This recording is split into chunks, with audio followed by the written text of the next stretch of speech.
You've spoken before about how Richie Benaud helped you with TV and signing off at the correct point during a TV broadcast. I wonder if you could tell us that story before again. Well, the thing I don't like about telly is you're not in control, whereas on radio, you are in control. There's only you and a microphone, and yes, there's an engineer next door twiddling the knobs about.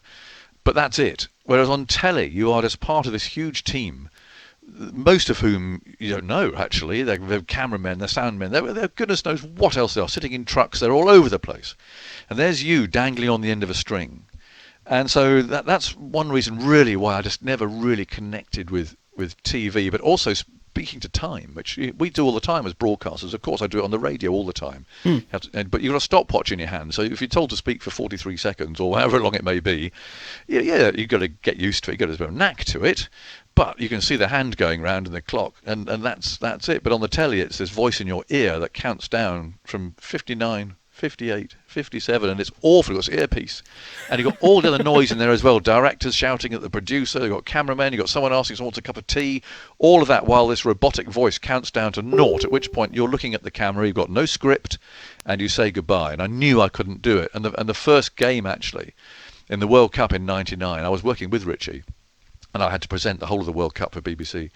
And I had a go at it, and I missed that naught by about, I don't know, a second or something, which doesn't sound very much, but it would have looked awful. I sat back there very crestfallen as the music played, and the credits rolled, and Richie waited, and he said, that didn't go very well, Jonathan, did it? And I said, no, Richie, it didn't. And I said, I've got a real problem. I just don't know how I'm going to do this. We've got 6 weeks of it. And Richie said, don't worry. He said, how long do you think you need to say goodbye? So I counted up and I thought, 7 seconds, I said. He said, well, fine, tomorrow.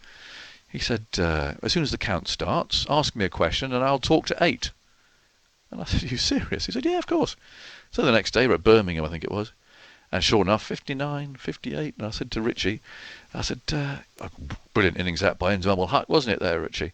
And he talked to 8 and he stopped. And so I look at Richie, I say, thanks, Richie, that's terrific. Look at the camera. So there we go. Thanks to Richie. Well done, Pakistan, today. They go to the top of the table. Tomorrow, Richie and I are off to Old Trafford. It's England against West Indies. We're on air at 10:30. See you then. Goodbye. 0. And that's how I got through 6 weeks of presenting the World Cup, because Richie just counted down to 8 every time and left me 7 seconds to say goodbye. The BBC bosses thought I was great.